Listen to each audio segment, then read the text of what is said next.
Sunglasses. Oh, man. That's awesome. Yeah. It's like the freaking Addams Family, man. As I was saying. That's just... Sharon, where's my keyboard? That's disgusting. That's disgusting. Somebody take a picture of it. Let's see. He's like, I'm not even...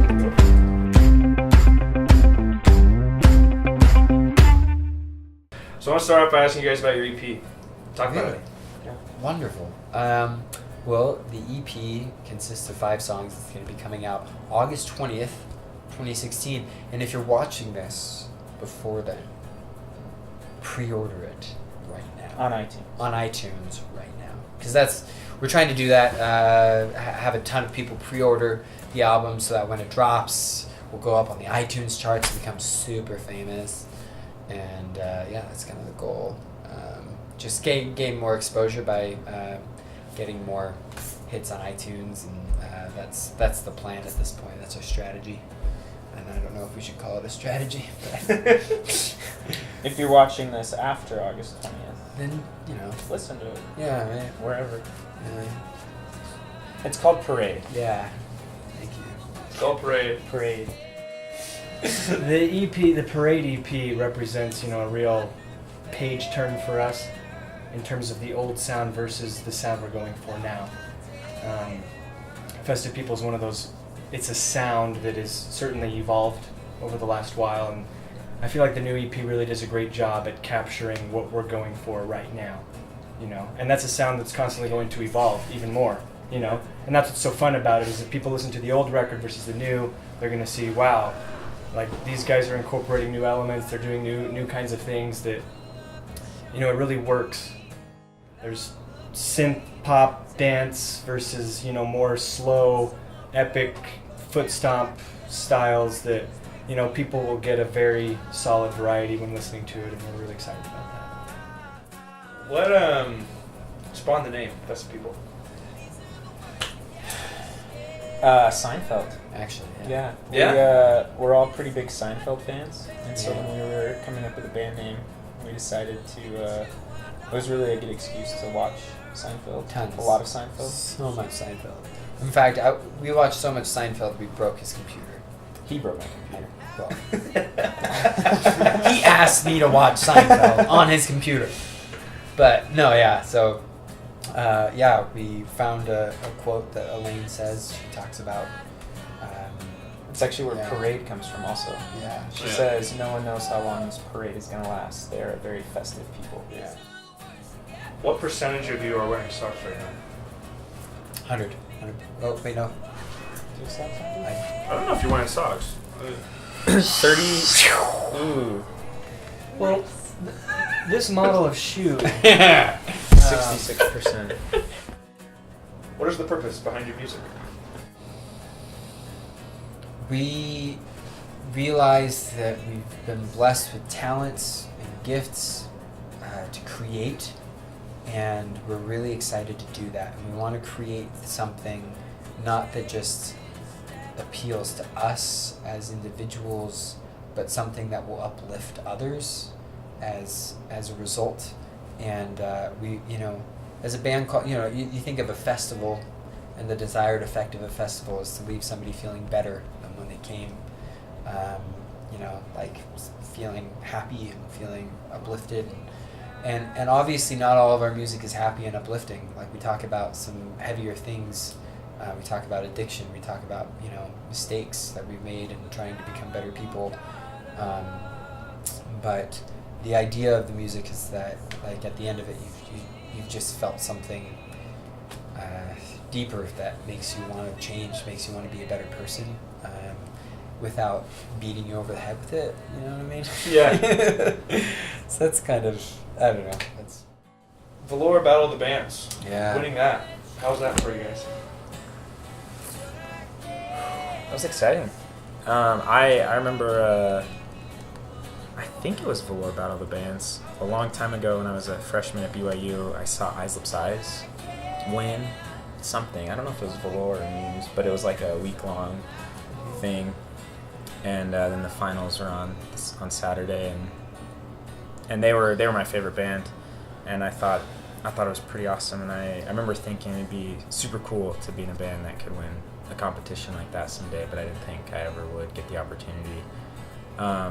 And Velour Battle of the Bands is kind of like a staple in Provo, kind of something that people use to measure like where they're at and how they're doing, and so I've always, since we started, you know, that was one of our goals. We try and set goals as a band, and that was a goal that we set when we started the band, to eventually win Velour Battle of the Bands, and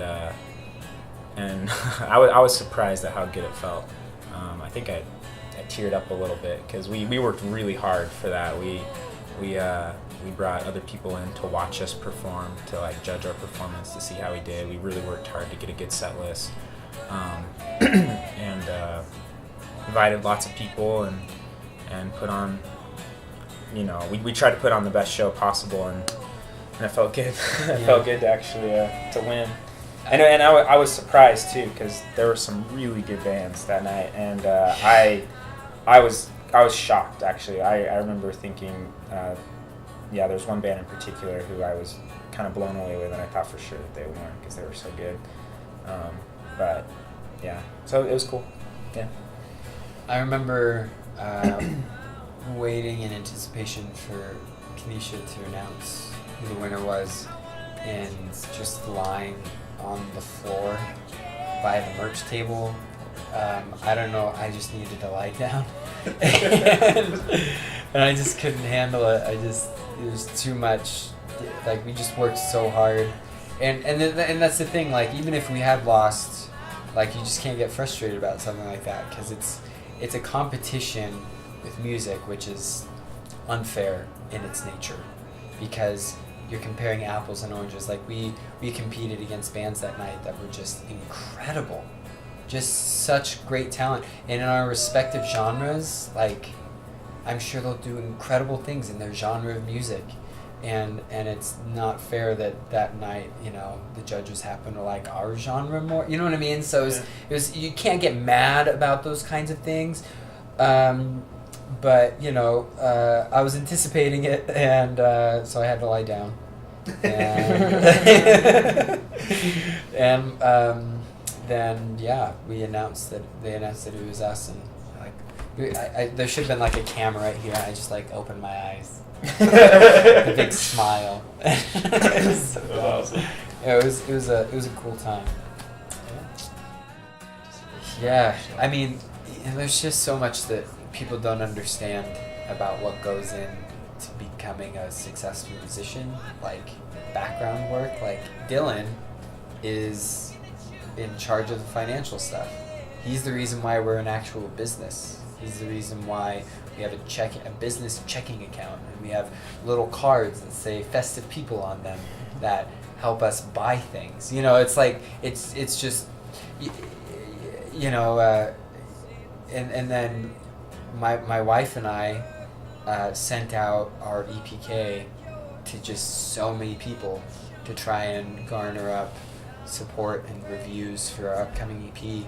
And like, you just send out a gajillion of them, you hear back from like 3, and you know, it's just, there's so much work, but that's and Skylar, with the things that he does, you know. I don't know. We just, everybody in this band puts in a ton of work off stage, and it's just, I think that's probably the most crucial thing that any band needs to learn as soon as they can, as quickly as they can, is that the stage part is the easy part. Like, getting up on stage and performing, that's what it's all about. That's what it all comes to. But in order to make that stage part just as effective and as fun as possible, there's just so much that has to happen off stage. And that's something we've been learning with the release of this new EP, and we're actually going to be making our return to Provo for a little homecoming show in October, and hopefully time that people come, it'll be a fun time. We're gonna, I don't know what we're gonna do for it yet, but it's gonna be festive. Yeah, it's It's gonna be festive. Dang festive. So anyway. Awesome. Stop talking. Well, that wraps it up. That was Festive People. See you guys later.